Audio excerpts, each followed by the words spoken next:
We need people out there just giving good information, give people guidance and things that they can do on their own. I love that. So just a real quick recap. You didn't mention the company. I'm going to go ahead and mention it because one of the speakers on our summit is Doug Grant. Doug Grant is the developer of Optimal Health System, OHS, and he makes a product called Defense. And he also has an immune pack that includes vitamin D and probiotics, and the beta-glucan you mentioned also has colostrum, I believe. So all those things are really good for our immune system. And thank you for the reminder that from the air that we breathe in and the filtration system that we have, the mucus that comes up is actually removing toxins. The hydrochloric acid in our stomach is killing bacteria. Our bodies are amazing. And if we tune those body ups with chiropractic adjustments to remove the interference from our nervous system, which in turn it turns on our immune system, then we're going to be more optimally able to cope with the stressors that are placed upon us.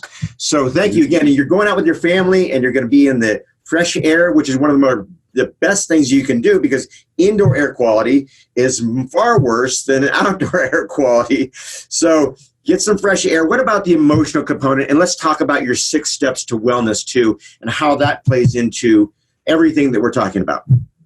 Oh, for sure. Yeah, I mean, the 6 steps to wellness is something kind of born out of like this process of really my dad's practice. And then as I joined it, we were just, he was getting results where people were flying in from all over the world to see him. And it really became because he was looking at a system. When he went to school, it was really chiropractic. Like he got adjusted physically, felt better, got back functioning well. My mom got adjusted, helped some of the things that was going on in her world. She had an accident years earlier and had migraines ever since, and was kind of taking Tylenol just because that's what helped her to have the headaches, got adjusted, and her headaches went away.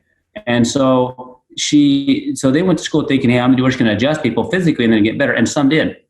Some didn't. And so that's what really dove him into nutrition and studying vitamins and minerals, until he started formulating in the early 70s.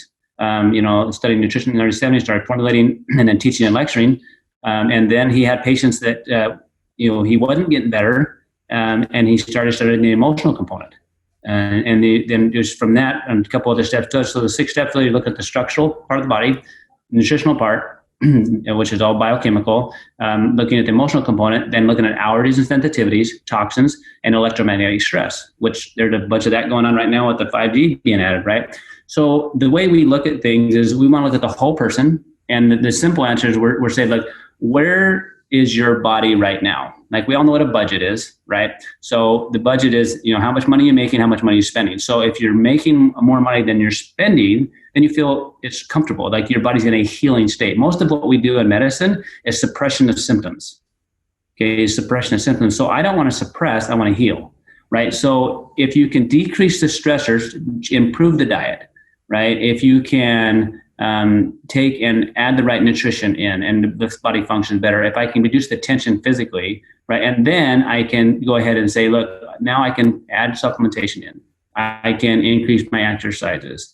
If I can get better sleep. Well, now we have this reverse cycle where now our stresses are down, my healing responses are up, and now your body's in a position where it's in a healing state. Because your body always wants to get better. It's designed to do that. Right. And so what the 6 steps allow us to do is to take those components and work on the physical, because every part you can do helps. Like, you improve your diet's going to help. If you can improve your relationships and your emotional state. And the other day I was at a conference and I listened to this guy talk about conflict management. And the way he presented it, I'm like, holy crap. I wish I'd known that 30 years ago. Right. Just because the process he took us through for me to understand, okay, the process of learning how to manage conflict differently, because I don't think very few people like conflict, but it was really conversation. The way he went about it helped me see it differently, right? And so that's where you'll know, and I think this is a great time for people to assess, where are the opportunities for me to make improvement? Where can I change that budget? And for us, the 6 steps of wellness allows us to look at people very differently, because behind all these symptoms that people have is an individual that just wants to live life more fully, whether that's a mom that's, at this stage of life where she's got kids that are leaving, she's trying to figure where she fits in, or the dad that's, trying to figure how do I roll with this economy? This economy is going to drastically affect everybody. So how do I provide for my family, and that stress that's there that affects their sleep, that affects their diet, right? So how do we work on that whole person? And with the 6 Steps of Wellness, it literally has given me a framework to not only work with my own family, but with patients, and also to teach other people with.